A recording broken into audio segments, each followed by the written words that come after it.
Opa, Fabiano, Nina e Camila, né? Legal. Pessoal, hoje um pouquinho diferente, né? Não estou no meu estúdio, estou, né? Até pelo uso da máscara aí, né? Um local onde há necessidade do uso da máscara, mas eu não ia deixar ficar de fora de apresentar para vocês mais um evento aí nosso do Revisando, tá? E hoje, colega, né, que eu conheci na época do Alfacom lá, pessoal, gente boa pra caramba, Diogo de São Paulo, tá? Eu estava comentando algumas coisas da época lá, né? Mas não adianta, o tempo vai passando, né? Cada um seguiu o seu caminho, mas o Revisando permite aí que a gente possa trazer, né, o melhor aí de cada estado, o melhor de cada lugar, de cada matéria, para trazer para vocês aí um pouco né, de algumas dicas, algumas orientações. É aquilo que eu sempre falo para o aluno: não adianta você estudar com base apenas, tanto como referência apenas, os professores que você conhece, aquele núcleo. Ainda mais no concurso de nível federal. Tu está concorrendo com o Brasil todo, cara. Então, você tem que pegar o melhor de cada região, tá? E, com certeza, aqui, o Diogo vai matar a pau, vai dar dica boa para vocês, né? 3, 4 questões. Cara, 3 ou 4 pontos para frente e não para trás, né? Nada de punição aqui. A respeito da liminar, né? Ó, meu amigo, nessa hora não pensa nisso. Segue o estudo, segue o ritmo aí, tá? Senão a gente vai perder o foco, desanimar, e o que a gente não pode fazer hoje é desanimar, tá? Então, vamos seguir firme, o Revisando continua a semana toda de revisão, ok? E vamos trazer só gente fera para vocês, beleza? Diogão, contigo aí, cara. Força aí no seu empenho aí, muito obrigado. Pode deixar, pode deixar. Querido, estou muito honrado com o seu convite e vamos dar o sangue aqui para essa moçada aí. Beleza. Tudo bem? Então, ó, deixa eu me apresentar rapidamente. Eu sou Diogo Silva, sou professor, sou professor de História na USP, fiz pós na USP, fiz pós na PUC, dei aula nos cursinhos aqui em São Paulo, muitos anos de História e Atualidades. Também dei aula no CER, Alfacom, Central de Concurso. Meu irmãozinho, acho que não tem nenhum curso que eu não tenha passado ainda aqui em São Paulo, né? Atualmente eu estou dando aula muito no presencial da Polícia Civil, de atualidades também. Gravei, tem um chama Meu Curso aqui em São Paulo, que é o pessoal que saiu do Damásio, e que me convidou para dar aula de geopolítica brasileira, gravei lá também. E, enfim, essa é a minha formação humanista aí. Eu não sei se vou conseguir falar tudo em 1 hora, acho que vai passar um pouco. Aí depois que vai ficar gravado, se vocês quiserem, eu quero falar um pouco do conteúdo e também fazer umas questõezinhas aí para a gente, né, conversar. Está sempre aberto, conversem, porque isso aqui é uma conversa, isso aqui é uma aula teórica, mas vocês podem perguntar e interromper a hora que vocês quiserem, porque essa é a dinâmica da educação no Brasil. Bom, o primeiro slide que está aí, eu separei lá pelos conteúdos. Não dá para a gente pensar em colocar todos os conteúdos um por um. O que eu imagino? O que eu imaginei? Né? O Brasil político, nação e território e organização do Estado brasileiro, praticamente, moçada, é algo assim bem do direito constitucional. A organização do Estado brasileiro é a Constituição de 88. Quais são as organizações dos poderes executivo, legislativo, como é que está organizado o Estado, né? Como é que está funcionando o Poder Judiciário e tal. O Brasil Político e Nação é um pouco daquilo que você aprendeu lá na primeira, quarta série, depois você aprendeu do 6º ao 9º, depois você reviu lá no ensino médio, que é o tamanho do território brasileiro, os 4 fusos horários, que é um país aí de norte a sul, de leste a oeste, pontos cardeais, que eu acho que é meio decoreba isso. Eu não acredito que a prova passe, porque o tema geopolítica não é igual à geografia. Mas pensando que a carreira de um policial rodoviário tem que conhecer o nosso território, é muito importante começar a ter essa dimensão talvez mais basicona da geografia, que a gente aqui 1 hora não vai nem gastar esse tempo com vocês, porque isso é meio decoreba mesmo, né? Conhecer o relevo, não cai relevo, não cai hidrografia, o que já é uma grande vantagem para vocês, que é muito decoreba, né? E a matéria geopolítica mistura as ciências sociais, mistura a história, mistura a política, mistura a economia do Brasil Então, eu não acredito nisso. Porém, eu quero fazer uma ressalva. Nós temos que também ser um pouco, digamos assim, macaco velho, né? A Sebrasp, ela é um órgão ligado ao governo federal. E há uma mudança na forma de se administrar o Brasil com o governo Bolsonaro. E essa forma, independente se é boa ou se é ruim, para nós não interessa isso, é entender para que lado vai. Vamos pensar por um lado. Eu estou pegando a prova do IBGE que foi ontem. Eu já resolvi a prova, tal, que tinha questões de geografia, e ela foi absolutamente, assim, bem conteudista. Caiu coisas referentes à escala, a mapa, o que me dá uma certa tendência de achar que a Sebrasp está ficando um pouco mais, digamos assim, não tão preocupada com grandes análises que seriam coisas de esquerda. Análises sociais, políticas, tal, eu imagino que ela vá por aí. Porém, nós sabemos que quem faz a prova de geopolítica é alguém ligado às humanas, e alguém ligado às humanas sempre tem uma sensibilidade. Então, é andar nesse limiar, né? Não abandonar essa parte mais racional, pura e decoreba, e também não imaginar que vai fazer uma crítica ao governo do Brasil na sua macroeconomia e política. Não vão fazer, porque é o reitor da Universidade de Brasília que comanda a Sebrasp e ele vai se mandando embora, porque o Bolsonaro chegava a ler o Enem, para você ter uma ideia. Então, tem essa característica aí.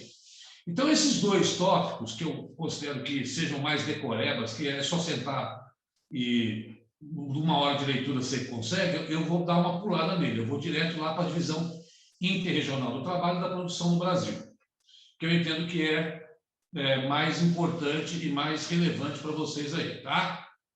Então, vamos lá. Deixa eu fazer descer aqui. Não está descendo. Por que será? Já começou. E aí? O que eu faço para descer meu slide? Foi. A divisão interregional do trabalho e da produção no Brasil.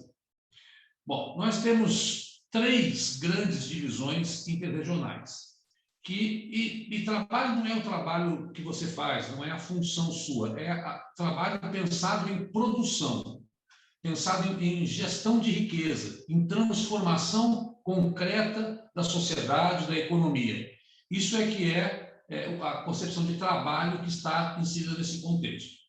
Nós aprendemos, e como lá o próprio slide diz, uma divisão tradicional do IBGE, que é a região norte, nordeste, centro-oeste, sudeste e sul, que é o primeiro mapinha aí, Brasil político. Bom, esta é aquela que muitas vezes é utilizada nos meios de comunicação e é a mais tradicional. Essa, eu imagino que ninguém tenha problema, né? Lembrando sempre que Tocantins está na região norte. Essa é uma coisa que sempre pega, porque como pertencia a Goiás, e Goiás é do centro-oeste, muita gente às vezes se esquece disso. Aí vem um camarada muito interessante, se chama Pedro Pinchas Geiger, de 67, que resolveu criar uma nova divisão, a divisão geoeconômica, ou em complexos regionais, que é o mapinha de baixo, que ele fala de Amazônia, Nordeste e Centro-Sul. Bom, aí a coisa complica um pouco. Complica não, mas ela fica um pouco diferenciada, porque ela vai se basear no processo histórico e não mais nas fronteiras do tipo relevo, ou na fronteira do tipo estado, ou na fronteira do tipo vegetação.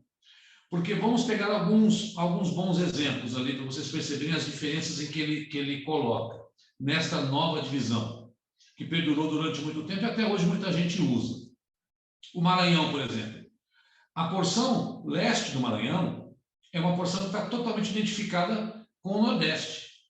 Já a porção oeste do Maranhão já está identificada com a Amazônia, bem como o Tocantins, bem como o norte do Mato Grosso, né?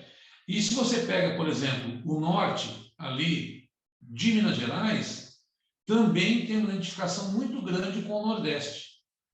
Ou seja, ele está usando lá em 67 uma divisão a partir da história, mas a partir de uma relação que leva em conta a industrialização do Brasil e ele vai entender, bom, a região norte não é industrializada, a região nordeste tem alguns pequenos polos de industrialização, mas o centro-sul é diferenciado.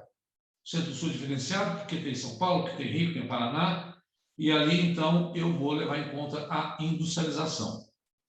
Então, essa é uma divisão que não é a que a CESP mais usa. A gente vê até, quando se fala em centro-sul, muito nos meios de comunicação. A propósito, pessoal, depois vocês falam para mim, como eu tenho muita coisa para falar, são 20 e tantos slides, se tiver muito rápido, vocês pedem que eu vou mais devagar. Tá bom? Depois vocês comentam no chat aí, ou faz assim para mim, se está muito rápido e tal, porque eu também não tenho medo do tempo, tá? Se quiser que eu repita, por favor, porque, enfim, deixa eu ver aqui o chat e tal, eu fico com medo de ficar muito rápido aqui, mas também não quero muito devagar, porque 9h30 da noite ninguém tem posição de descansar. Bom, então, primeira, a clássica, essa do Pinchas, e agora eu vou para outra aqui, quer ver? Aí. Os 3 complexos regionais, essa também é do Pinchas, eu só botei um outro mapa para poder... Aliás, eu mandei um material com 25 páginas, tá? Acho que ele vai disponibilizar para vocês. Está tudo isso no material também. Aqui é a mesma do Pinchas, só que num formato um pouco maior. Só para que vocês vejam bem ali o norte da Bahia, né? O Mato Grosso inserido na Amazônia, a parte do Maranhão, que é ele trabalha com faixas de transição, tá? Bom, aí que vem o babado. Esta aqui é a que é quente. Então, são 5, 3 e 4. Decora assim, porque é assim que a gente decora as coisas na vida. 5 divisões, que é aquela tradicional do IBGE, 4, que é do Pinchas, e 3, que é essa que, digamos assim, a Sebrasp que mais gosta. A Amazônia não tem como não ser a mesma, né? O Nordeste não tem como ser o mesmo também, muito pelas condições de vegetação e clima, solo, né? Eles são muito semelhantes, e ele faz cria esta região concentrada. E observe que ele leva em consideração a divisão, não mais aquela do Pinchas, ele leva em consideração as fronteiras estaduais. Então, o que é essa região concentrada? E aí, primeiro a gente tem que, talvez também, definir uma coisa que muitas vezes fica meio chata, né? O que é meio técnico-científico informacional, que é o termo que o Milton Santos, que é um geógrafo, talvez o mais famoso do Brasil, ele e uma outra professora fizeram essa divisão. O meio científico, vamos trocar por uma palavra para a gente poder não ficar elucubrando o mundo. Falou em técnico-científico, é tecnologia. E informacional, porque tem a ver com circulação de informação. O que ele está chamando de região concentrada no Brasil? Ele está chamando dessa região que tem maior densidade demográfica, tem maior concentração de população, que tem maior concentração de indústria, tem maior concentração urbana, que tem a maior concentração de universidades, que tem a maior concentração de logística, que tem a maior concentração de estradas, que tem a maior concentração de aeroportos, enfim, que tem a maior concentração de produção de conhecimento, que tem a maior de bancos, do sistema financeiro, que tem a maior geração de tecnologia no sentido de produção enfim, startups e etc. e tal. E aí ele gosta muito de envolver essa região concentrada e distingui-la em relação ao Brasil, porque ela é realmente a grande distinção no nosso país. As coisas, infelizmente, acontecem aqui em São Paulo. E ele vai dizendo, olha, isso é um processo de evolução. Começou lá no Nordeste, com o meio natural, onde o homem chegou, pegou pau-brasil a cana, depois foi se industrializando e agora é uma próxima etapa. Alguns chamam de globalização, outros chamam de quarta revolução industrial. Tem o ITA, meu Deus, né? É óbvio que a indústria vem aí sofrendo muito no Brasil, já vai falar disso. Mas eu quero dizer o seguinte, se eu tivesse que estudar nesta hora e me concentrar em alguma dessas divisões, eu ficaria muito marcadamente nessa aqui, fazendo uma distinção em relação ao do Pedro Pinchas, que são as duas que as provas mais gostam de utilizar. E lembrar que uma é Centro-Sul, e para não confundir, né, a Centro-Sul com a Concentrada. E lembrar sempre, falou em meio técnico científico, é tecnologia. É tecnologia, é logística, é prestação de serviço, é informação, é universidade, enfim, a riqueza mais material e menos agrária, menos natural que o país tem. Tá certo? Então, vamos lá para a próxima. Bom, agora eu já mudo um pouco aí de assunto, porque já assim, classificamos as 3 divisões internacionais e interregionais e vamos embora. Agora, metrópole. Ó, essa é um outro tema da prova. Estrutura urbana brasileira, né? Veja, o país hoje tem, isto é uma questão assim, tranquila, a gente já até entende isso, né? O país tem 85% da sua população, esses números pode ser 84, pode ser 86 e tal, vivendo no espaço urbano. Obviamente que a urbanização do Brasil está sempre associada, e como a geopolítica gosta disso, ela sempre gosta de saber como é que esse processo de urbanização se deu. A construção das cidades no Brasil, ela vai crescer ao longo do século XX. Começa com Getúlio Vargas em 30, no processo de industrialização, né, com a Companhia Siderúrgica Nacional, você tem ali um primeiro grande boom, onde o país deixa de ser um país agrário do café, né, e em 50 ele começa a quase equilibrar, em 1950, a sua população urbana com a sua população rural. Vem aí com Juscelino num grande momento também de industrialização, permanece nos anos 70 com os militares, desenvolvendo esse processo de urbanização e, assim, numa crescente. É verdade que a urbanização não é associada só à indústria, ela começa com a indústria. Mas hoje, nós sabemos que a grande parte do nosso PIB ela é da prestação de serviços. Então, cuidado, urbanização não está associada só à indústria, está associada também à prestação de serviços. Por quê? Porque a indústria é setor secundário da economia e serviço é setor terciário. Mas ambos estão conectados, todos estão conectados, mas muito mais conectados estão o secundário e o terciário no espaço urbano. Bom, aí existem alguns conceitos dentro dessa ideia de urbanização que são importantes, né? O Brasil tem uma metrópole, então tem 2 metrópoles globais, que é o Rio de Janeiro e São Paulo. O Brasil tem uma megacidade, que é São Paulo, porque esse é um critério de números. Então é legal fazer depois uma escalinha, se você já tem esse material, fazer o que é uma metrópole nacional, o que é uma metrópole regional, né? O Brasil tem cerca de 70 grandes metrópoles. Aqui, então, esse mapa divide um pouco algumas, né? As metrópoles nacionais, tal, que você vai ver aí.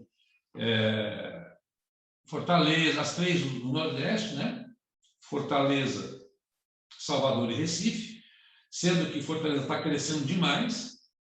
São Paulo, Rio, Belo Horizonte e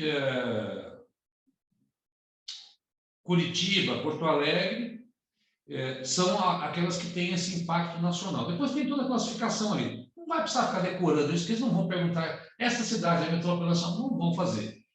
Mas quando você olha para este mapa, o que você observa? Claramente que a nossa urbanização ela é litorânea. Então, a gente tem que começar a bitolar. Brasil ocupado pelo litoral. Brasil destruiu a Mata Atlântica, que é um dos biomas mais afetados pelo litoral. Brasil iniciou sua ocupação pelo litoral. Brasil tem uma concentração no litoral de população. Brasil tem uma concentração urbana litorânea. Brasil tem uma concentração de transporte no litoral. O Brasil tem uma concentração de metrópoles. Agora, tomar cuidado com algumas pegadinhas. Por exemplo, megacidade, somente São Paulo. Metrópoles globais, Rio e São Paulo. Megalópole, que muitas vezes as pessoas falam, São Paulo é uma megalópole. Nós não temos. Porque megalópole é a fusão de 2 grandes metrópoles nacionais. Por exemplo, teríamos uma megalópole se Rio e São Paulo estivessem unidos num foco só. Você tem conurbação? Tem, ali entre Caçapava, São José dos Campos, eu sou de Pindamonhangaba, entre Guará e Aparecida você tem conurbação no ABC, você tem Petrolina Juazeiro, você tem algumas, Caucaia, Fortaleza, você tem algumas conurbações, que são uniões de cidade. Agora, megalópole, você vai ter nos Estados Unidos e no Japão. Tá? Esse é um processo em construção. Só que, às vezes, pelo visto da linguagem, a gente fala, São Paulo é uma megalópole. Por causa da palavra mega, a gente se seduz com ela. Não é. Tá? Então, esta é uma ressalva que eu sempre gosto de fazer, porque a gente, às vezes, confunde metrópole, né, com megalópole, porque fica nessa pegada. Os exemplos, você tem uma ideia, nem na Europa você tem megalópole. Sabe qual é a maior metrópole da Europa? Moscou. Porque Moscou, a parte da Rússia, pertence à Europa. Então, nós não temos grandes cidades no mundo europeu. Então, não temos megalópolis. Temos no Japão e nos Estados Unidos os dois grandes exemplos. Então, eu chamaria atenção para esta característica, né? Lembrando que Brasília também tem, e existe uma coisa chamada RID. RID, não sei se vocês viram, é uma rede. Por exemplo, Brasília tem toda uma estrutura, porque Brasília tem ligação com outras cidades próximas de outros estados. Professor, Pois não. só para esclarecer, o que define uma megalópole e uma metrópole? É quantidade de habitantes? O que é? Não, é a junção de duas metrópoles. Uma metrópole, São Paulo está aqui, o Rio está aqui. Eu precisaria que os dois estivessem unidos. Então, por exemplo, o Vale do Paraíba tinha que ser quase que uma coisa contínua, horizontal, com cidades grudadas uma na outra. Tá. Com uma rede de transporte integrada, com uma rede de serviços integradas, tal. Não, há vazios entre o Rio e São Paulo. Muita gente acha, por exemplo, que vai ter uma megalópole São Paulo-Campinas. Não sei se você conhece essa região aqui, na rodovia dos Bandeirantes. Só que você tem um crescimento, vai pelo ABC e tal, até Jundiaí, aí para. Aí de Jundiaí até Campinas não tem nada. Então, você precisaria ter como se fosse uma extensão de serviços integrados direto, com ferrovia, com rede urbana, com trem, com metrô, com indústria uma atrás da outra, com conjuntos habitacionais, como se fosse uma coisa só. Uma coisa só. Então, São Paulo é uma metrópole. É uma metrópole nacional e global. Assim como Curitiba é uma metrópole. Isso. Só que Curitiba não é uma metrópole nacional. Quer dizer, desculpa, não é uma metrópole global. Porque não tem interferência no mundo. São Paulo, se tem interferência no mundo, são São Paulo e Rio, pela riqueza. Então, tem metrópole nacional e metrópole global. E metrópole regional. Regional é que é uma cacetada, aí você vai ficar louco. Né? Por exemplo, Sobral, no Ceará, é uma metrópole regional, porque ela pega só aquela região. Então, você tem metrópole regional, metrópole nacional e metrópole global.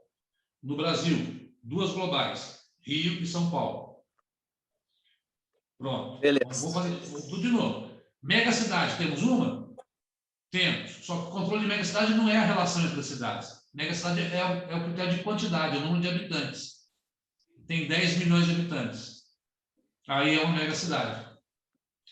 E megalópole nós estamos em construção. Um dia pode ser que na Via Dutra, com toda essa infraestrutura que se tem entre o Rio e São Paulo, venhamos a ter portos, você tem aeroportos, você tem o aeroporto de São José dos Campos, de São José até o Rio, você não tem mais nada. Né? Você precisa ter uns 3, 4 aeroportos, aeroporto tem São Sebastião, tem São José, depois você vai lá para Volta Redonda, que aí é a CSN. Mas e entre São José e Volta Redonda? Tudo bem, tem Aparecida, mas depois de Aparecida vem Cruzeiro. Eu sou do Vale do Paraíba, então posso te falar, não tem nada, ali é mato. Né? Então precisaria ter uma integração muito grande. Então, Estados Unidos e Japão que são craques nisso, porque é muito caro para você fazer uma megalópole. Você tem que ter uma estrutura fodida de transporte, de tecnologia, de energia. Então, se precisar citar uma megalópole, seria Tóquio, Cidade do México? No Estado do México, eu não sei se é Washington e Detroit, lá nos Estados Unidos, aquela parte norte dos Estados Unidos. Mas, como a disciplina geopolítica brasileira, não pode perguntar sobre o mundo. Ah, tá. Beleza. Então, não se preocupa muito com isso. Eu dou o exemplo do mundo só para a gente comparar. Mas se o cara vier perguntar de Estados Unidos para você, fala, opa, não está no edital, é sobre o Brasil. Pô. Né? Mas citaria o Japão e eu sei que aquela parte norte mais rica dos Estados Unidos, industrializada, ali você tem alguns exemplos. Washington eu sei que é. Washington e Boston ali, você não sabe a diferença de uma para a outra. São duas grandes cidades que estão bem juntas, tá? Beleza. Mas é isso aí. E sempre pensar na questão do litoral. Vamos para frente. Agora, aí a gente tem que começar a desenvolver o senso crítico. Como não teve nunca planejamento no Brasil e tudo saiu desordenado, o país é completamente uma densidade demográfica completamente louca, números assim, São Paulo super concentrado, criamos problemas urbanos. E eu listei alguns que não são problemas fáceis de resolver, porque são problemas estruturais. Por quê? Porque não se planejou. Quais são? Crescimento desordenado, inchaço da cidade, falta de moradia, hospital superlotado, transporte urbano, poluição, produção de lixo. Né? No Rio de Janeiro, então, a péssima ocupação do solo, falta de serviço e lazer na periferia. Para nós aqui, esses problemas são latentes, né? E é legal saber que não dá para dizer, porque é urbano é bom. Sinto muito, eu adoro São Paulo, mas está difícil. Está difícil, porque é a rua, é a violência. Agora, com essa toque de recolher aqui, não sei vocês aí, né, que você está falando, mas aqui, 8 horas da noite, só tem zumbi na rua, né? Por conta dessa crise. E não tem segurança. Então, os problemas urbanos sempre vão existir e eles não são fáceis de resolver. Como é que você vai urbanizar as favelas do Rio de Janeiro? Como é que você vai levar lazer à periferia de São Paulo? Aqui em São Paulo, na periferia, a única coisa que os caras têm de lazer é o céu, que foi feito lá, umas escolas, que tem piscina e tal. E a molecada não tem o que fazer, não tem um cinema. Então, a nossa falta de planejamento, porque foi primeiro cresce para depois desenvolver, são coisas diferentes, né? Você crescer é uma coisa, desenvolver é outra. Ou você tem que fazer os dois juntos. Se você cresceu, você fica 1 metro e 2,10 metros, mas fica magrelo e não consegue jogar, não consegue ter força, né? Tem que fazer as duas coisas. E nós não tivemos um processo de urbanização nesse sentido. Bom, isso, municípios, eu peguei alguns dados referentes, óbvio que não vamos esquecer que não tendo IBGE, não tendo censo esse ano também, muita coisa ficou para trás, né? O que tem acontecido são duas coisas, né? Os municípios pequenos têm perdido população, porque foram criados muitos municípios no Brasil. Depois vocês dão uma lida nessa. Olha, para você ter uma ideia, a região metropolitana de São Paulo tem quase 22 milhões de habitantes, porque São Paulo tem 12. Mas pega o ABC, pega outras cidades em volta aqui também, né? Não só o ABC. O Rio tem 13, Belo Horizonte tem 6, e Brasília, que é a segunda grande região metropolitana, são essas 3 grandes, né? As 4 grandes, tem 4 milhões. Então, é muita gente. Se você somar tudo isso aqui, vai dar quanto aí?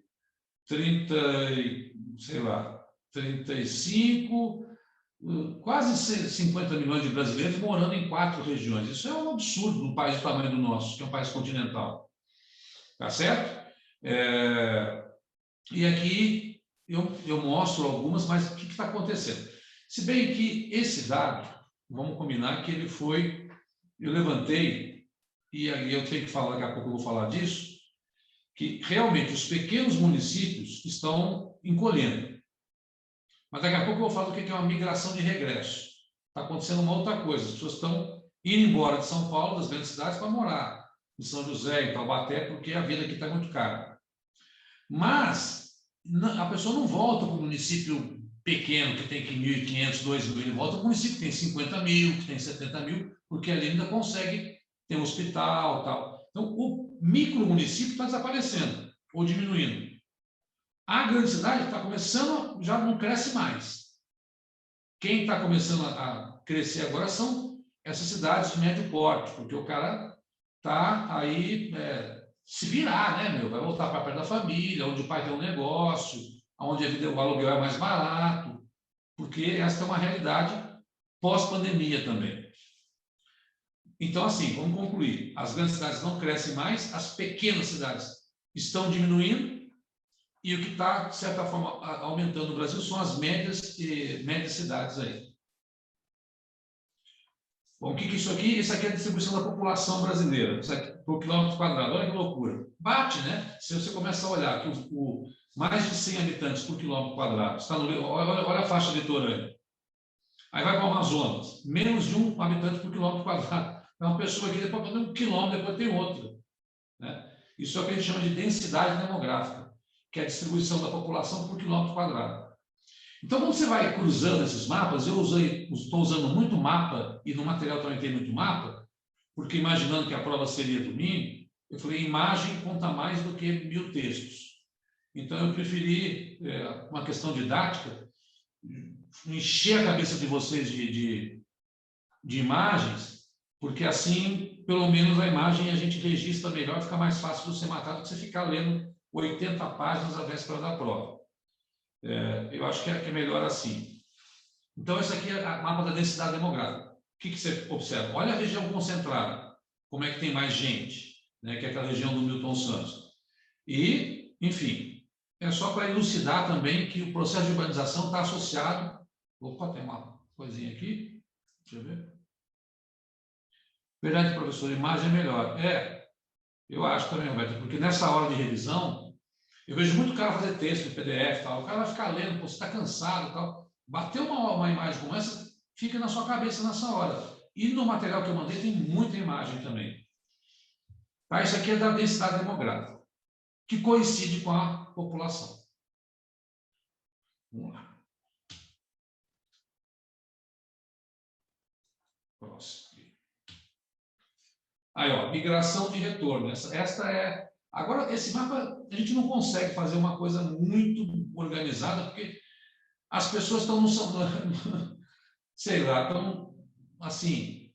olha, é um fenômeno pós-Lula, depois de 2000, a volta de paulistas para o Nordeste, por causa do aumento da renda e tal.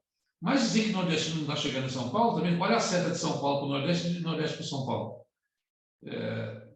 Não adianta, porque do mesmo jeito que volta, vem. Porém, dos anos 2000 para cá, muita gente voltou por conta aí daquela época do Lula.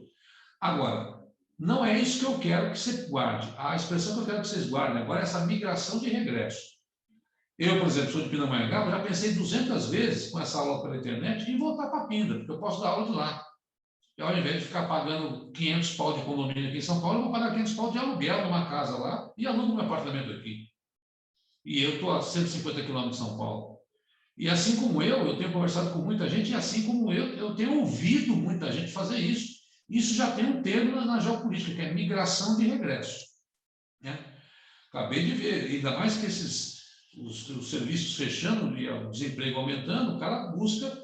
Muitos nordestinos estão voltando para casa. Isso deve ser um fenômeno que vai aparecer lá na frente pós-pandemia. Mas essa é a expressão que eu gostaria que você entendesse. Óbvio que nós sabemos também que essas migrações do Brasil tiveram data. Este avanço do sul em direção ao Mato Grosso do Sul, Mato Grosso, né? Rondônia, foi lá nos anos 60, a expansão de fronteira. Você vai para o Mato Grosso está cheio de gaúcho, cheio de paranaense lá, né? Nordestino sempre veio para cá nos anos 70, mas isso está mudando muito. Por exemplo, existe uma região agora chamada Matopiba, ou Mapitoba. Mapitoba é meio feio, mas Matopiba é melhor. Que é Maranhão, Tocantins, Piauí e Bahia, que é a grande expansão da fronteira agrícola brasileira. É naquele miolo ali, ó. Tá vendo? Maranhão, Piauí, Tocantins e Bahia, eles estão conseguindo irrigar aquela região, até pela transposição do São Francisco. Se olhar no mapa, você vai ver Piauí, Maranhão, Tocantins. E ali, meu irmãozinho, tem gente se mandando para lá para pilotar colhedeira de soja para ganhar 7 pau por mês. Porque o negócio está numa expansão e eles estão conseguindo agora fazer toda uma expansão aí pela hidrovia, daqui a pouco eu falo disso, pela região norte para mandar pelo canal do Paraná para vender soja, né? Pelo norte, não sai pelo Porto de Santos nem de Paranaguá, sai pelo norte que diminui o frete. Mas vamos guardar uma expressão, migração de regresso, que é o cara que não, que, como eu falei, que estava na grande cidade, que não quer mais ficar nessa grande cidade, ele quer se ir embora. Isso aqui é para mostrar que o Brasilzão está todo mundo fazendo assim, indo para lá e para cá, dependendo do momento. Com a pandemia, isso deve mudar, porque vão ter dados mais relevantes, mas a gente não sabe ainda e a prova não vai dar conta disso. Mas guarda a expressão migração de regresso.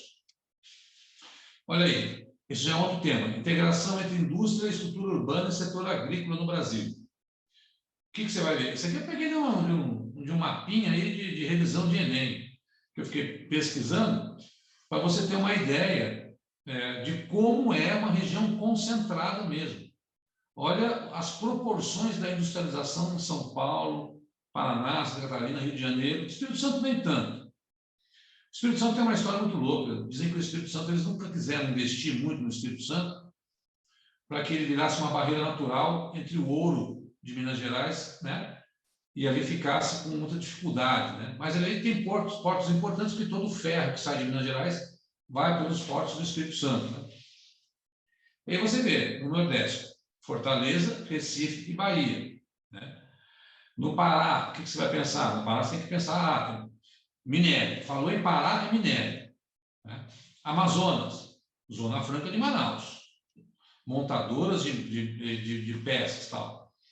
Agora, Diogo, não tem indústria no agronegócio? Tem. Como é que eu trato a laranja em suco, né? Como é que eu trato, pego alguns outros produtos e transformo. Então, não vai achar que o agronegócio brasileiro é completamente industrializado. Não. Você tem fábrica de tratores em Mato Grosso, em Goiás. Goiás é cheio de fábrica de trator para poder abastecer o agronegócio. Agora, não se compara à região concentrada, tá?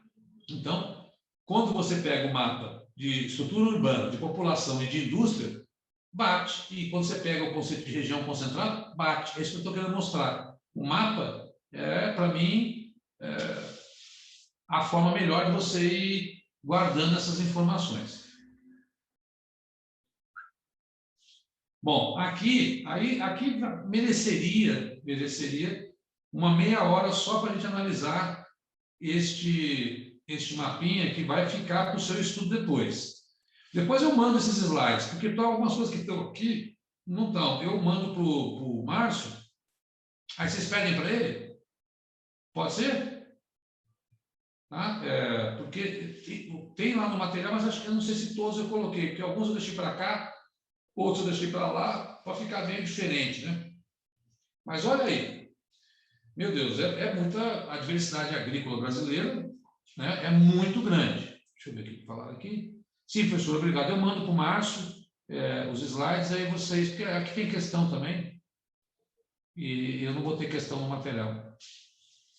Aqui é só para você ter aí uma noção. Uma coisa importante vocês saberem sobre a agricultura brasileira é saber que no entorno das grandes cidades, como São Paulo, vou pegar São Paulo, por exemplo, tá? Existe uma agricultura familiar. Não adianta você pensar que alface, tomate, cebola, couve, vem lá do centro-oeste. Não vem.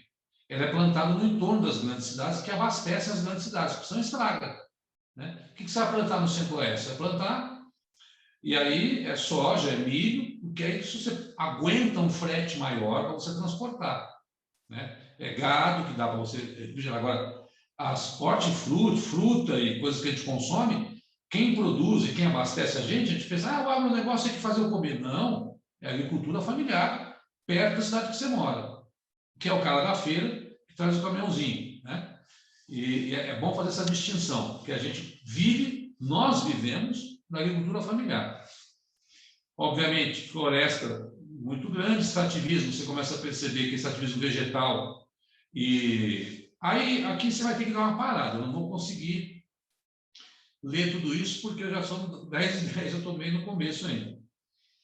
Tá bom? Depois vocês dão uma olhada nesse mapa, só para... Lembrando, por exemplo, que, por exemplo, a maior região produtora de fruta hoje é a região de São Francisco. É legal ir conhecendo essas realidades, né? A região de São Francisco hoje produz vinho, né? Melão. E Mato Grosso do Sul, falou em Mato Grosso do Sul, é gado. Falou em Mato Grosso, é soja.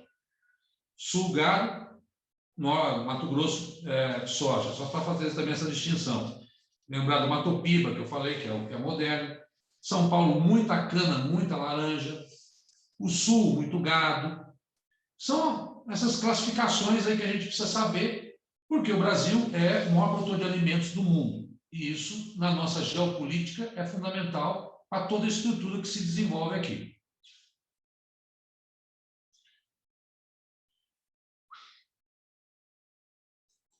Vamos lá. Óbvio. E aí eu sempre coloco a estrutura e falo qual é o problema, né? Qual é a conclusão que a gente chega? Com o aumento da mecanização, a agropecuária perde 1,5 milhão de trabalhadores. Tem muita gente voltando para ser piloto de colhedeira. Ok, vai ser piloto de colhedeira, mas quantos colhiam antes da colhedeira? Né? Não quer dizer, como eu falei, que esse setor do campo não é um setor desenvolvido com a indústria, ele tem. Então, esta mecanização do campo aumenta a produtividade. Né? A gente estava até conversando outro dia, falou, pô, melancia tem o ano todo, abacaxi tem o ano todo. Antigamente você tinha frutas de época. Né? Hoje o Embrapa faz estudos fantásticos. Né? O Brasil, outra crítica que se faz, é o país que mais, cuidado aí, né?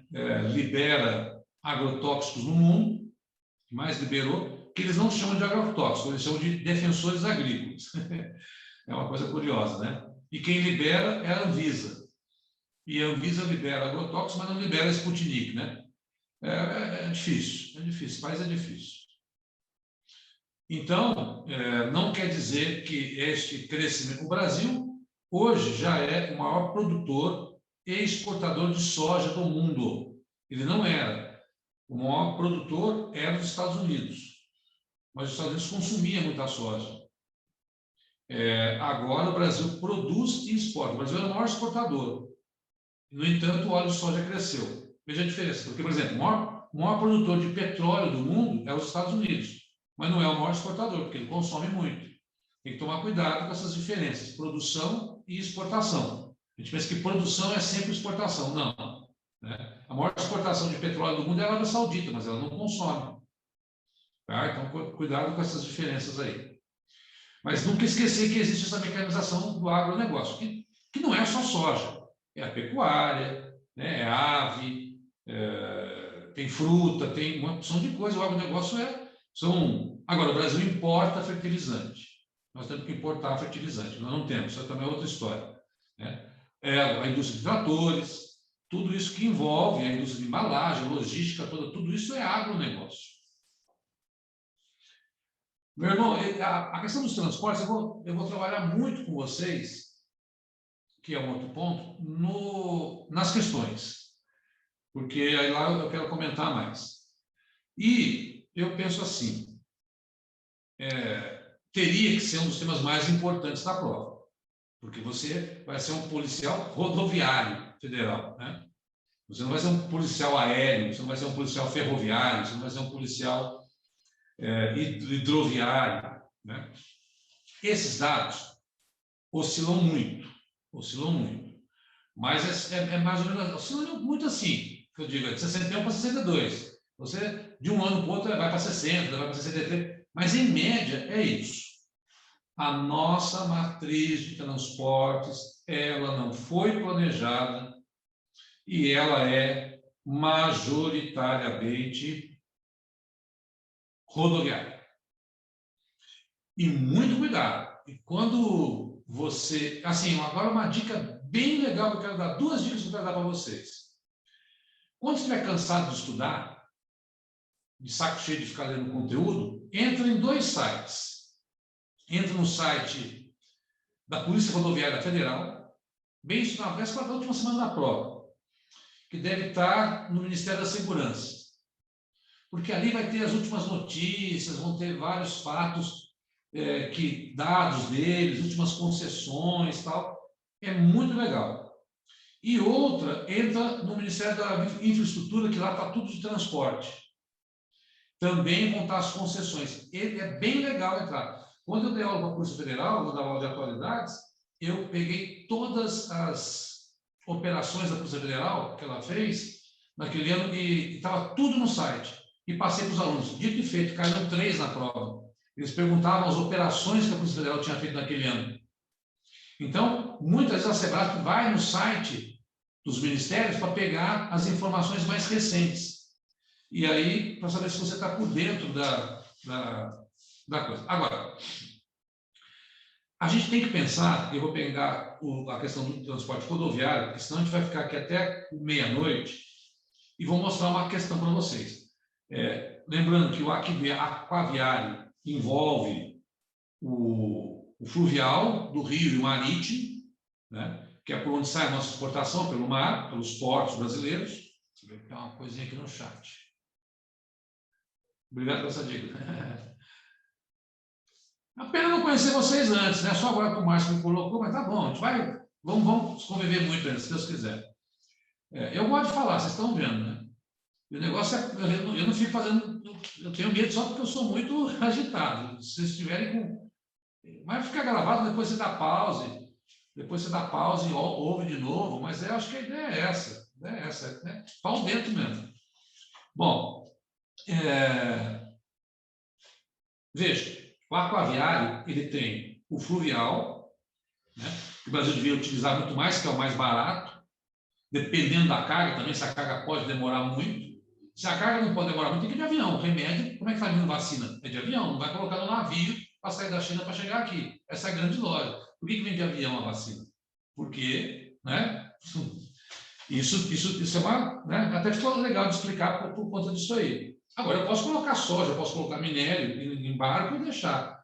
Agora, você fala, então, a região mais rica é a região concentrada. Então, aqui, nós temos a melhor rede de transporte fluviais do Brasil. Não, é na Amazônia, porque a maior bacia hidrográfica do Brasil é lá. Então, isso já virou pegadinha de prova. Eles disseram, não, a região que tem maior rede de transporte em barcos é na região sudeste. Não é na Amazônia, porque lá eles não têm estrada, cara, né? Agora, tudo tem a relação custo-benefício. Por exemplo, Diogo, sempre ouvi dizer que isso é uma besteira no Brasil, porque transporte rodoviário é sempre mais caro. Depende. Eu não vou fazer um trem para levar roupa de São Paulo para Campinas. Por carro é mais barato. Então, muito cuidado com essa pegadinha. Depende da distância. Depende da distância. E tamanho do peso da carga. Então, sempre, nunca, jamais são problemas em pegadinhas de provas que a SEBRASP gosta. Então, leia sempre com atenção. Sempre. Eu não vou fazer para transportar minério, para transportar soja, eu tenho que fazer aquaviária, tenho que fazer ferrovia, senão aumenta o frete. Agora, dependendo da carga, não. Vai para dentro. Por exemplo, como é que você vai transportar gente? Tem que ser rodoviário. Vai ficar viajando de avião? Não dá. 90% do transporte de pessoas no Brasil é rodoviário. Não tem jeito. Ou é para o carro, ou é para o automóvel, ou é para o ônibus. Nós não temos trem, né? Então, cuidado, mas a gente vai discutir isso depois das questões. Tudo bem, Roberto? Entrou aí. Fala. Ok, professor. Não, eu já estava, eu só liguei a câmera. Pensei que estava com alguma dúvida, está tudo bem? Tudo certo, professor, só liguei a câmera, tudo certo. Vamos lá. Vou mudar de slide. Aqui eu coloquei, esse aí, eu peguei o rodoviário que eu tinha que escolher um por conta do tempo, né? E lá embaixo, vantagens, baixo custo, que são ótimos para curtas distâncias, estimulam o crescimento e a ocupação do território mais rapidamente. Era essa a intenção quando o Juscelino trouxe os carros para o Brasil. Desvantagens, pouca carga, poluição, preço do combustível, manutenção cara, né? porque manter a estrada, desperdício nos trajetos, quanto se perde, né? E a média de velocidade é 22 km. Agora, cuidado, nós estamos falando da malha rodoviária federal. Esta é majoritariamente asfaltada. Quando você vai para município e para estado, meu irmão, é ridículo. É ridículo o que nós temos, assim, acho que é 12% da nossa malha rodoviária é asfaltada no Brasil.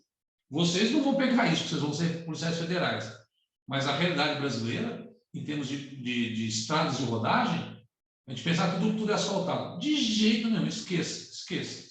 Acho que é 12%, se não me fala a memória. Bom, integração do Brasil ao processo de internacionalização da economia. Aqui eu peguei dados de 2020. O que eu fiz? Esse site Poder 360 é bem legal. É que eu dou muita aula de atualidades. Então, eu entendi que eu poderia contribuir também nessa aula de geopolítica, trazendo os dados do ano passado, porque são eles que são referência em relação e colocando alguns gráficos para a gente perceber como é que está o Brasil nesse processo de internacionalização da economia. Somos globalizados, temos um bloco que está meio parado, o Mercosul, temos uma questão que está paralisada, que é o acordo do Mercosul com a União Europeia, mas quando a gente pensa em internacionalização da economia, tem que pensar no saldo comercial brasileiro. Com os Estados Unidos, isso é muito louco, porque a gente imaginava que o Trump e o Bolsonaro, amigos em 2020, foi o pior. Se você pegar o gráfico da esquerda, olha lá, 2,7 bilhões. Né? Até no Temer teve uma certa alta ali.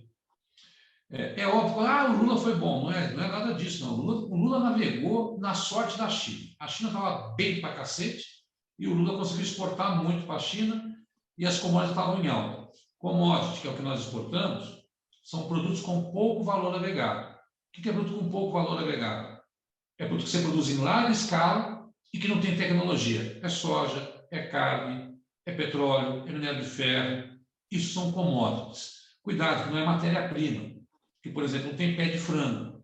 Então, você não tem suco de laranja, não tem pé de suco de laranja.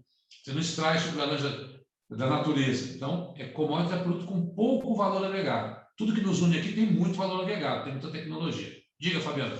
Professor, só voltando para a parte de rodovias ali, uma dúvida. Você acha que pode ter alguma coisa sobre a Transamazônica, já que é do Polícia Rodoviária Federal? Então, eu tenho no material, porque, assim, eu quero ser sincero, eu não poderia ficar falando sobre todas as estradas aqui com você, eu vou alongar, tá? Posso continuar, né? Não tem problema com vocês não, né? Posso ir na aula? Pode.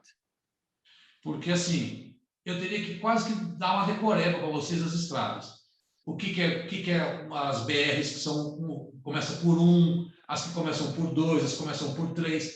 Tudo isso está no material. Tá? A Transamazônica é importante? Mas, como eu digo, tem lá a Santarém, do Centro-Oeste, agora está sendo integrada com uma... Como é que é? Foi a Bá Santarém.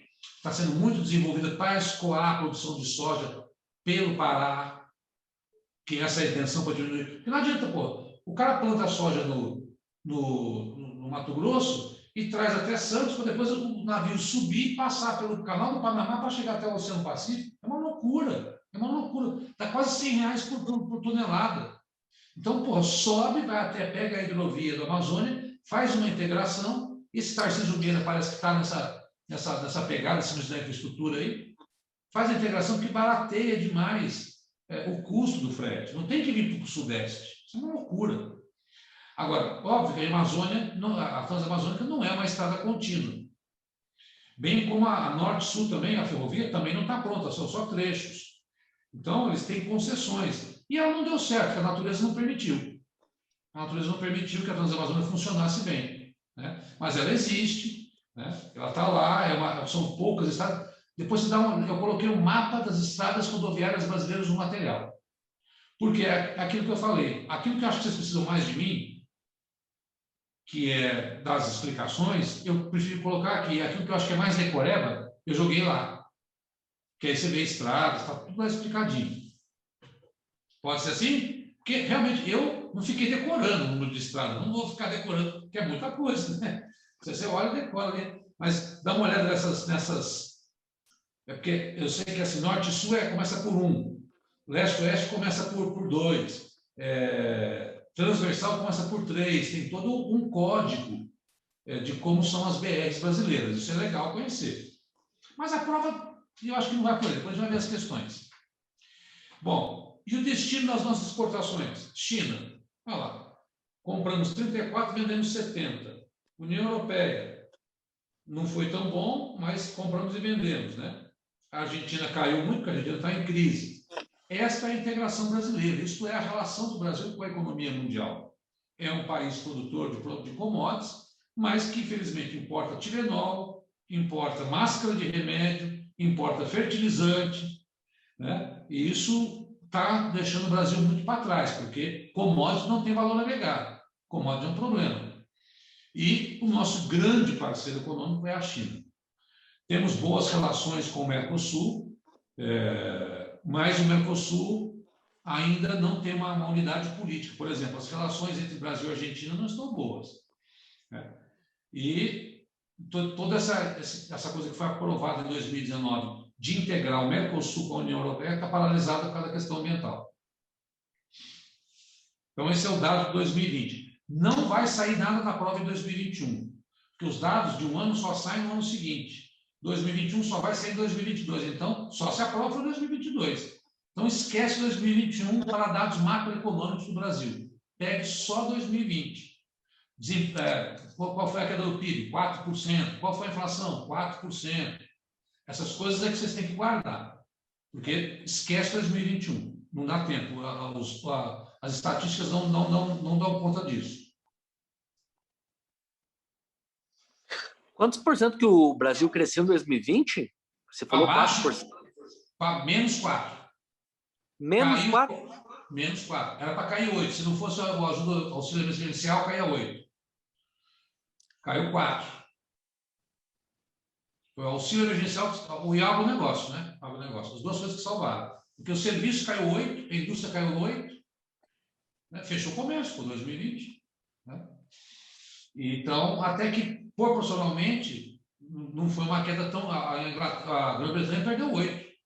Foi a maior queda da história. Aqui estão os principais produtos importados no Brasil. Uma coisa que ninguém entende, eu gosto sempre de explicar, que é o seguinte: o Brasil, como é que o Brasil é autossuficiente em petróleo? E a gasolina está desse jeito? Simples assim. O nosso petróleo é chamado de petróleo bruto pesado. E nós não temos refinaria para fazer gasolina dele. Então a gente vende esse petróleo, os outros, e compra petróleo leve, barato, que é gasolina. Petróleo refinado, né? Então a gente produz 2 milhões de barris em média por dia e compra 2 milhões. Só que na hora que você compra em dólar. E o dólar subiu. O dólar subiu, não tem jeito. Essa equação, ou a gente investe em refinaria, ou então a gasolina não vai baixar, não se iluda. Então aqui está a listinha: adubo, petróleo, embarcação, equipamento de tecnologia, tudo com valor agregado, né? O Brasil exporta ferro e aço para comprar máquina, né? Então, e as coisas que a gente vende são coisas teoricamente baratas: soja, milho, carne, laranja, celulose. Este é o grande drama, né? Mas ainda assim a gente consegue ter um superávit. Bom, questão ambiental. Foi muito sério o ano passado. Muito sério o ano passado, mas se eu fosse a Sebrasp, eu dava uma carcada em vocês. Porque eu, até as coisas do Bolsonaro, mandava carcar o pessoal. Ele está meio puto com essa história de toda hora falar de desmatamento, desmatamento. Olha o que esse gráfico mostra. Olha o que esse gráfico mostra. E é real. Isso aqui é fonte do INPE. Dá uma olhada lá em 2004. 27 mil quilômetros quadrados queimados. Sabe quem era ministro do Meio Ambiente? Marina Silva. Sabe quem governava o Brasil? Lula. Olha o Brasil em 2020.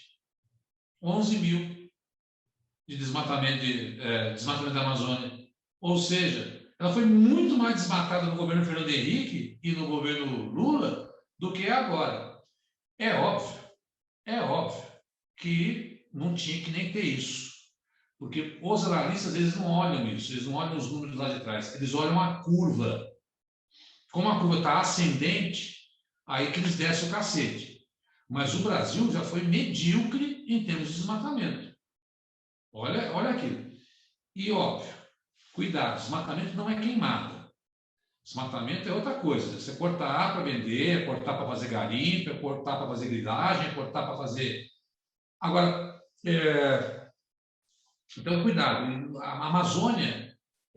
mas está acabando com a Amazônia. Não, está acabando com a Mata Atlântica. E com o Cerrado.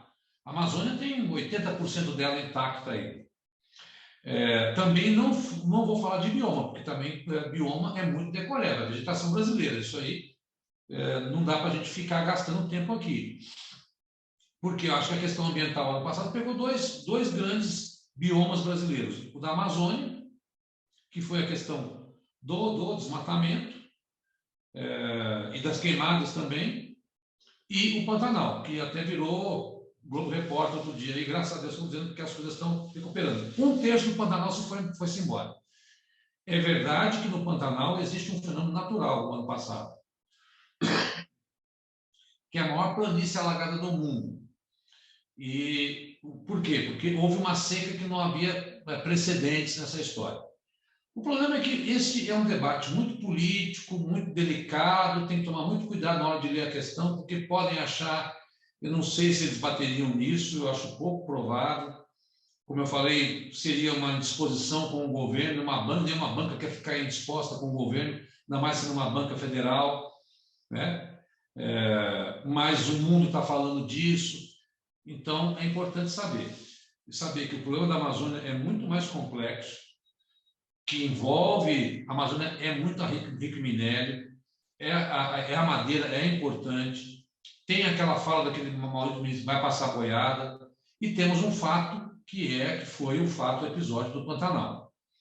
Mas o Brasil tem 7 biomas, depois vocês dão uma olhada. Florestas importantes, como a Mata Atlântica, e que você vai olhar na Mata Atlântica? Vai perceber que ela está completa, ela é um hotspot que a gente chama, é a Mata Atlântica, os cerrados são hotspots. O que significa isso? Estão desaparecendo. Porque o cerrado pela questão do agronegócio e a Mata Atlântica pela questão da ocupação da nossa faixa litorânea. A Amazônia não está desaparecendo, mas tem sofrido queimadas e desmatamento, e o Pantanal teve uma tragédia. Isso é Mato de Araucária também que está acabando, existe a faixa litorânea. O que mais que nós temos?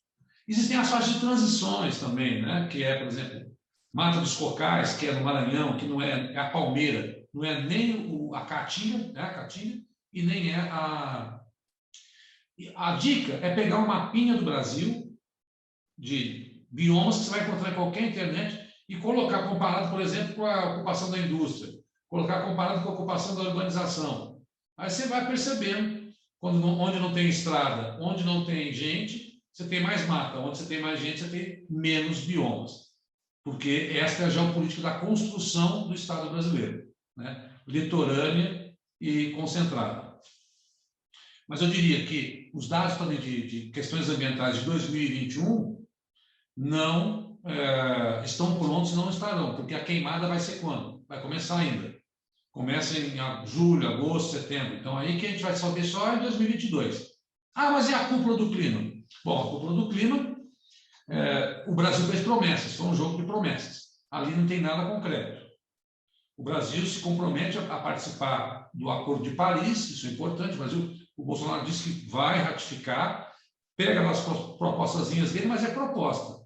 Então, reduzir a emissão até 2030, zerar até 2050, foi o que o Bolsonaro falou, vou zerar a emissão de gases de efeito estufa e tal. Mas são promessas. E todos os dados de 2021 nós não temos, por isso eu peguei de 2020 em relação à Amazônia. E no Pantanal é moleza, 1/3 foi para o saco, por causa das queimadas. Ufa, são 10h35. Acho que agora começam as questões. Tudo bem? Aguenta firme aí? Vamos? Eu fiz 10 questões, acho. Mas, enfim, vamos lá. Alguém mandou uma conversazinha aqui no chat.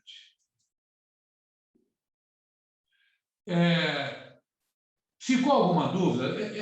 Isso foi o conteúdo que eu consegui selecionar para vocês aí de mais. Agora eu vou tentar dar uma fechada nele aqui, né? É muito pouco tempo, 1 hora para o conteúdo todo, né? Mas não deixem de ler o material lá, por favor, porque tá lá, tem muita coisa. Se precisar, depois vocês falam com o Márcio, eu faço outra e a gente vai conversando. Atualidades, história, também eu faço as 3, tá? Tranquilamente, não tem problema nenhum, não. Então, vamos lá. Até lá, aí, ó, Fabiana, aquilo que você perguntou, já está aqui na questão, ó. O PIB do Brasil tombou 4,1 em 2020, segundo divulgou nessa quarta-feira o IBGE. Sempre IBGE, moçada. Sempre IBGE. Tá? Então, já peguei a questão já atualizada. Registrando a maior contração desde o início da série histórica do atual, desde 96. Foi o maior tombo desde o início da série histórica iniciada em 96. PIB per capita também teve queda recorde de 4,8. Agropecuária e os serviços cresceram, indústria recuou 3,5. Ritmo de recuperação desacelerou no 4º trimestre e a economia encerrou o ano no mesmo patamar de 2019. Eu já fiz um comentário ali, porque eu ia mandar uma material para vocês. Mas está errado. Por que está errado?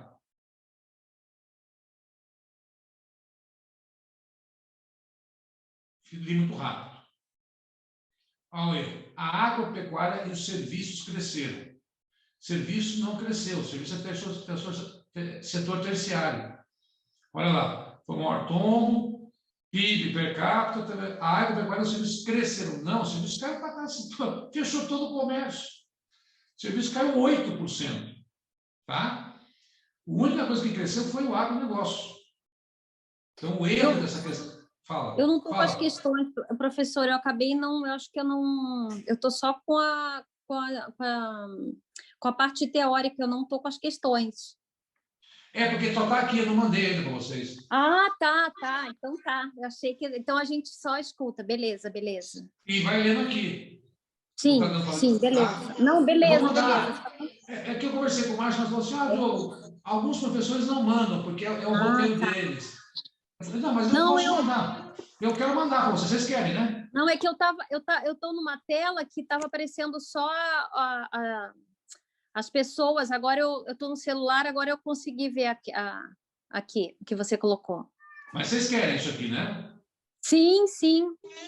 Eu mando, fala com o Márcio, eu mando. Não tem problema não. Beleza. Aí a gente revê. Beleza, obrigada, professor. E essas estão comentadas, tá? Beleza, ótimo. Aí a gente vai... O que eu puder mandar de material, eu tenho muito. Eu gravei, não sei quantas horas, acho que foram 10 horas de aula.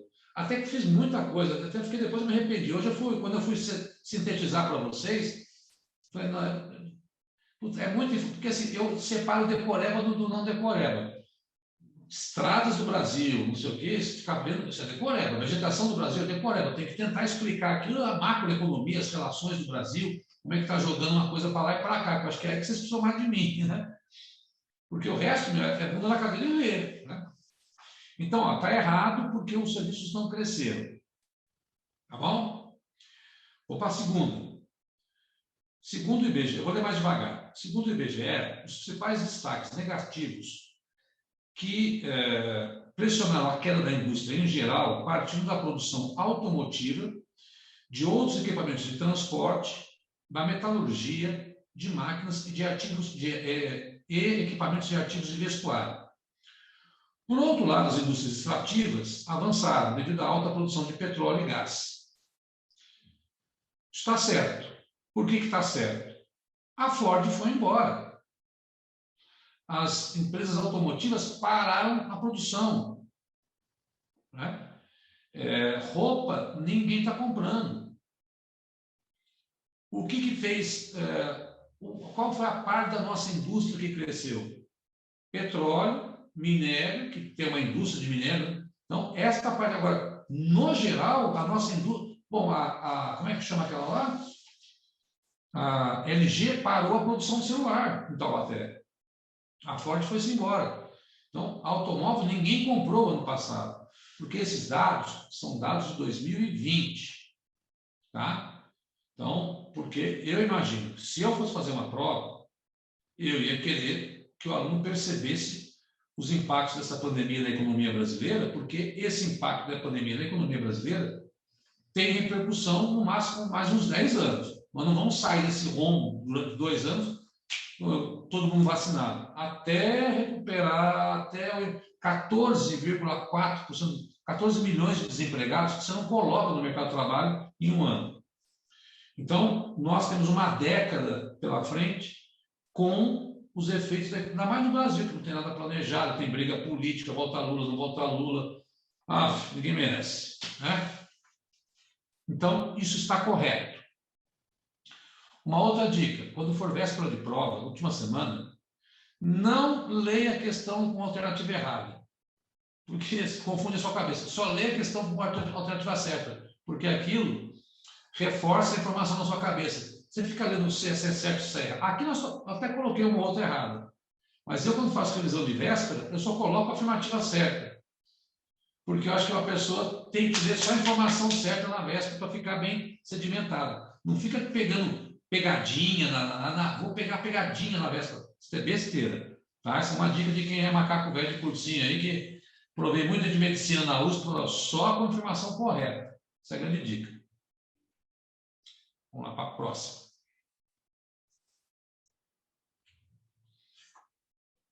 Essa é muito específica, mais sobre transporte, mas eu estou mais preocupado para vocês entenderem, enfim, a questão do transporte, qual é o impacto que o transporte faz. O impacto de uma obra como o Rodoanel sobre o meio urbano está muito além da questão do tráfego, interferindo na dinâmica econômica territorial da região, levando o empreendimento a se constituir como um fator de reordenamento do uso do solo da região metropolitana. O Rodoanel é esse mega, né, são 176 quilômetros, é uma estrada que cerca São Paulo. O que é esse impacto? Toda obra rodoviária, ela vai impactar não só a questão de distribuição de transporte, mas vai passar por manancial, vai ter que fazer ponte, vai ter que desapropriar gente, né? Vai integrar rodovias, vai integrar portos. Então, ela interfere, sim, uma obra de grande porte rodoviária, lógico que ela interfere. A ferrovia e a hidrovia interferem menos, mas interfere também, não tem como. O problema da ferrovia é que você não consegue fazer uma ferrovia subindo serra. Né? Esse é o grande não. A ferrovia tem que, na hora que você vai pensar na ferrovia, você não consegue fazer ela fazendo curva. Então, isso também é um problema do transporte ferroviário. Outra coisa do transporte hidroviário, que é um problema, é quando você tem rio de planalto. Aí você tem que fazer as eclusas para poder... Então, existem problemas. Não é porque é mais barato sempre. Não, dependendo de onde você vai fazer. Na Amazônia, que é uma planície, você põe hidroviário. Agora, no Paraná, é tombo. Aí você tem que fazer eclusa. Né?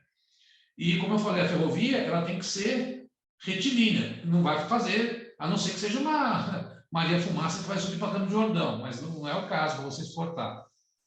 Então, o Rodoanel tem impacto, sim. Toda e qualquer obra, hoje em dia, vai causar impacto. Umas mais, outras menos. O rodoviário mais. Então, correto. A análise de via de circulação no Brasil revela o subaproveitamento das potencialidades naturais do país, pois em áreas de rios navegáveis, o transporte rodoviário mais caro supera o fluvial. Essa é uma questão, só para a gente repetir, tranquila, é uma questão simples, dos modais de transporte, porque se faz a nossa rede de transporte, nós estamos estruturados no transporte rodoviário. Né? Então, sempre, aqui não tem sempre, né? O transporte mais caro supera o fluvial. Se tivesse sempre aqui, aí seria errado, porque é aquilo que eu falei, depende da região. Cuidado com sempre, nunca. Mas, em termos gerais, o transporte fluvial é mais barato do que o rodoviário, na hora que você faz a conta por quilômetro. Cuidado daquela sempre, em todas, jamais. Aí não. Tá bom? Essas ressalvas sempre é importante fazer. Vai ter uma questão aqui que vocês vão ver isso. No final do século XX, em razão da ciência, produziu-se um sistema presidido pelas técnicas da informação que passaram a exercer um papel de elo entre as demais, unindo-as e assegurando ao novo sistema uma presença planetária. Um mercado que utiliza esse sistema de técnicas avançadas resulta nessa globalização perversa. Milton Santos, que é o especialista em globalização e que a Sebrasp gosta. Sobre o processo de globalização, análise afirmativa, que é bem assim a prova. Uma consequência para o setor produtivo e outra para o mundo do trabalho, devido às transformações citadas no texto, levam à limitação de fluxos logísticos e fortalecimento de associações sindicais. Pergunto eu, a globalização piora a logística e melhora o sindicato? O sindicato acabou no Brasil, né? E a logística com a globalização, o que é a globalização? É a integração de mercado. Então, mais do que nunca, eu preciso de logística.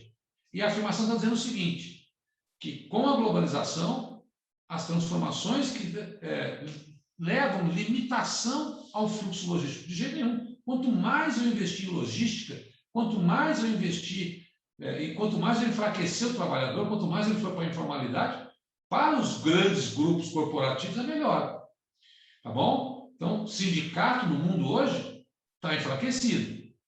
Reforma trabalhista brasileira. Logística no Brasil está tentando se animar para poder vender mais. Porque o que é a globalização? Quanto mais parceiro tiver, melhor. O Brasil vende soja para 170 pessoas no mundo. 170 países no mundo. Sexta, as regiões brasileiras exercem diferentes papéis no que diz respeito à divisão interregional do trabalho. Ressaltamos que a região Nordeste, mesmo com seus problemas endêmicos, consegue ser fornecedora de alimentos para a força de trabalho de outras regiões. O Nordeste não consegue fornecer alimento em escala. É aquilo que eu falei. Ele produz matéria-prima? Produz. Mas quem é que abastece a nossa comida? A agricultura familiar. Ele consegue exportar frutas na região de Petrolina e Juazeiro? Consegue. Está investindo lá na transposição de São Francisco? Está. Mas o Nordeste, eu posso dizer que abastece Minas Gerais de comida? De jeito nenhum. Né? De jeito nenhum. Então, isso está errado. Mas ainda o Nordeste vem crescendo na sua produção de alimentos e de matéria-prima. Mas não que ele vá fornecer, abastecer a gente. Chatinhas, mas é a hora de a gente fazer questão assim mesmo, tá? O gabarito está tudo comentado, depois você vai olhar, tá? Vamos para mais, tem mais 4 aqui. Essas mais de transporte. A deficiência de portos brasileiros, principal via de exportação, gera consequências em cadeia, tanto para a produção quanto para o transporte, incidindo no preço, eu que digitei isso, no preço final dos produtos que são oferecidos no mercado interno e externo. O Brasil tem problemas de portos.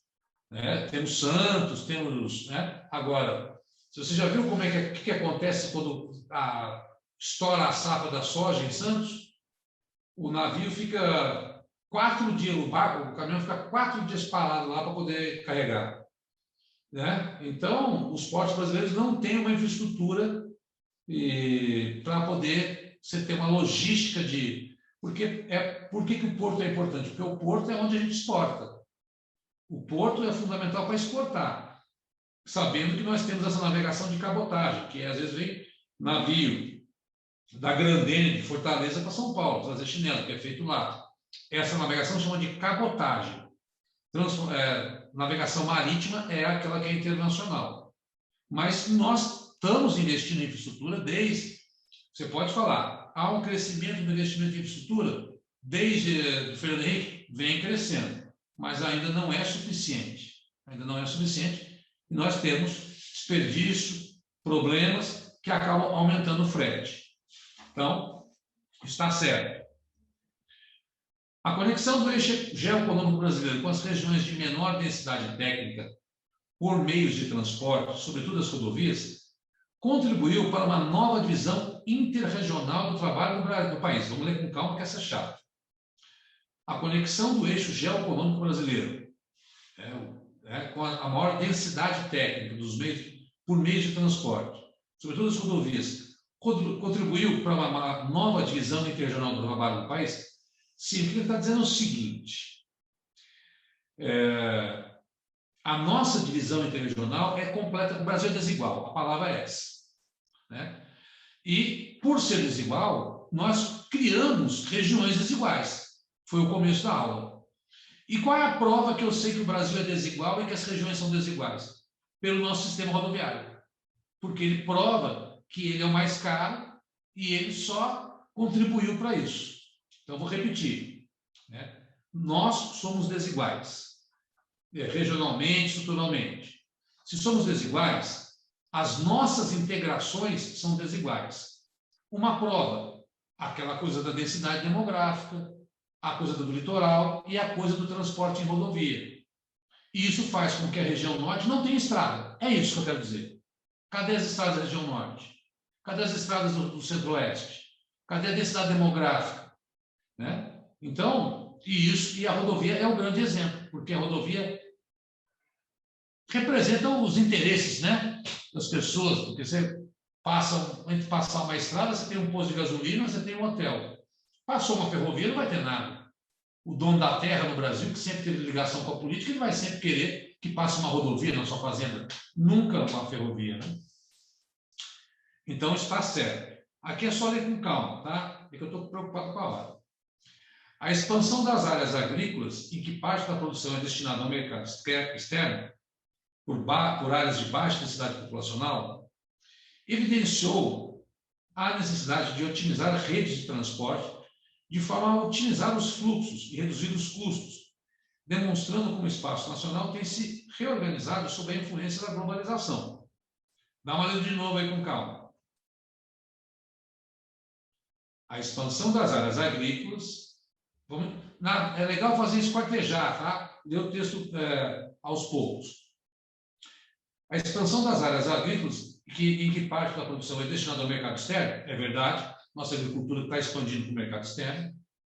Por áreas de baixa densidade populacional, sim. Densidade populacional, centro-oeste, não tem muita gente. Correto. Evidenciou a necessidade de otimizar a rede de transporte? Sim, temos que fazer mais hidrovia, mais ferrovia.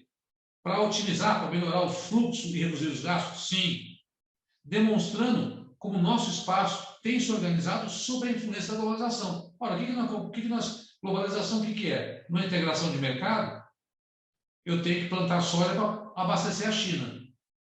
Então, vamos ler de novo. A expansão das áreas agrícolas, em que parte da produção é destinada ao mercado externo.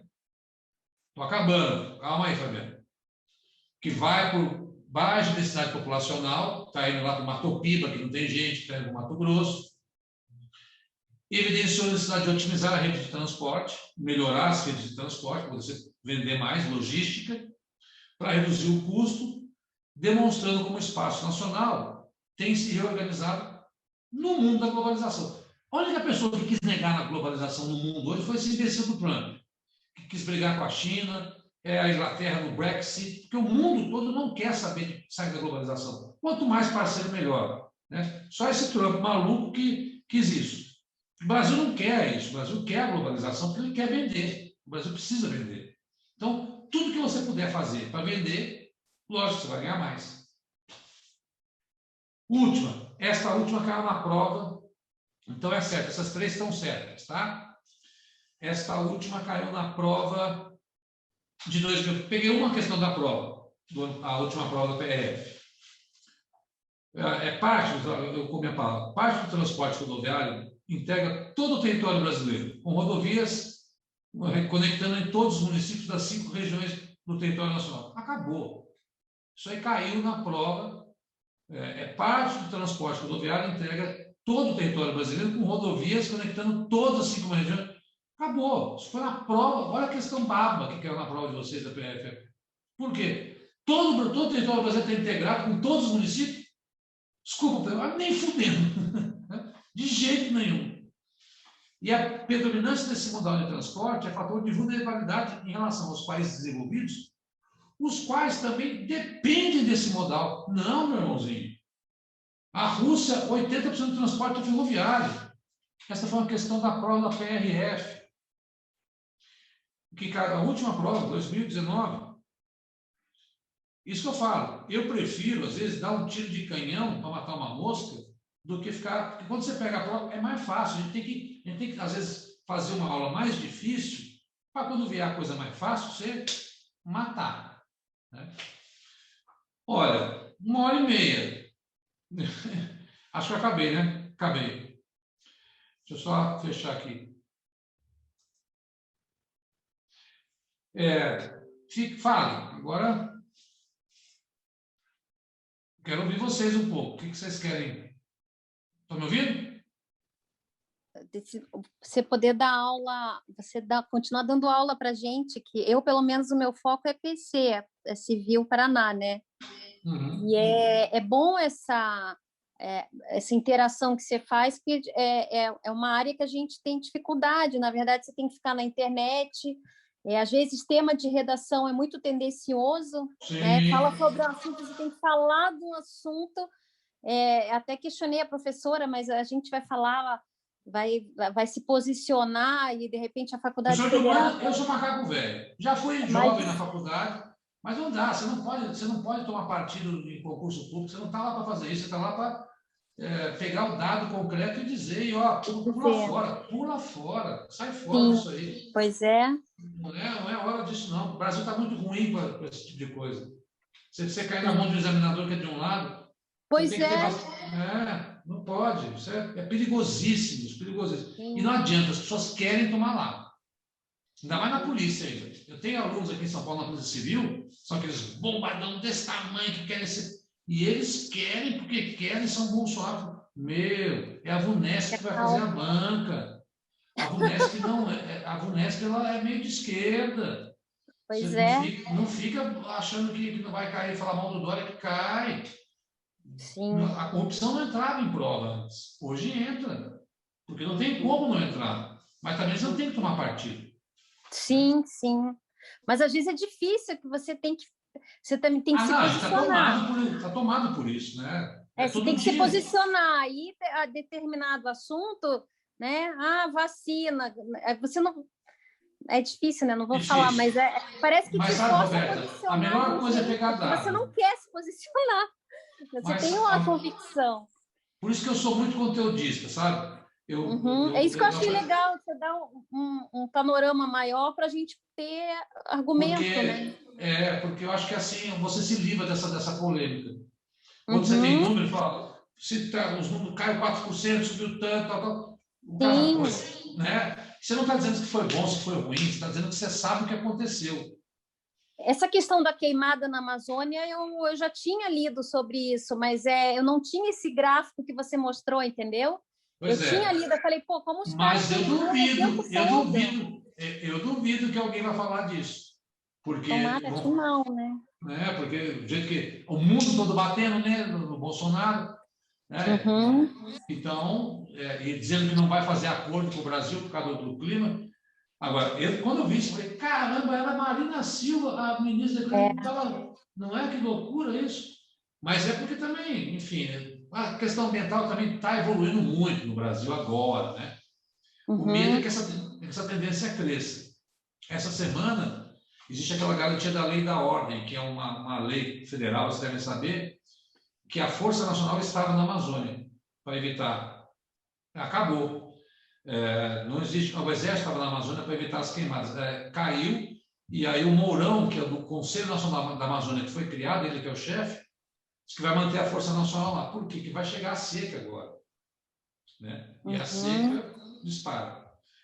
Bom, meu povo, vocês estão cansados aí, 1h30. Vamos fazendo, a gente vai conversando. Tomara que venha a prova, tomara que caia. Né? A gente tem muita coisa para falar, tem um material. Eu vou mandar para o Márcio, vocês cobrem ele. Eu não sei se o Márcio está aí. Estou sim. Tá. Eu posso mandar esse material para você? Você consegue mandar para eles? Claro, claro. Pode deixar. Manda aí. Tem as questões, aí eu... Né? E Beleza, acho que é isso. Foi bom, Marcelo? É isso aí, né? Ficou muito Parabéns, rápido. parabéns, professor. Muito boa aula. Não, Perfeito, obrigado. perfeito. Ficou muito rápido ou não? Não, É que foi é muita Ficou bom. informação. Ficou bom. É para não dormir, entendeu? Você vai nos gastos, né? Senão a gente dorme. E aí, se Beleza. for fazer pelo Polícia Civil de São Paulo, eu vou trabalhar com atualidades na segunda-feira. Obrigada. Polícia Civil de São Paulo tem muita vaga, viu, moçada? Muita vaga. É que às vezes está casado, quer ficar aí, né? Eu sou carioca, mas já moro aqui há 25 anos. No Paraná? Aham, em Curitiba. É que abriu muita vaga na Civil de São Paulo e vai ter que ter também. Então. É que o salário não é lá essas coisas. São Paulo, Dória paga O custo de vida aí é mais caro, né? Rio e São Paulo, o custo de vida é bem mais caro que Curitiba. E ele prometeu dar um aumento para o Civil de São Paulo e deu 5% da inflação, foi 4%. Os caras estão uma pistola com ele, querem matar ele aqui. Ele falou, não, vou fazer a Polícia Civil de São Paulo a segunda mais bem paga do Brasil. Fez nada, os caras estão loucos. Cancelou o concurso, nós estamos pau. Gente, Márcio, nós continuamos ou não? Boa noite. Tranquilo, tranquilo. Fechamos por aqui então hoje, pessoal. Beleza, agradecer pessoal. Boa noite. Muito Prazer. A obrigado, participação Fabiano. de todos. Tchau, tchau. A Nina não apareceu aí. Tchau, Nina.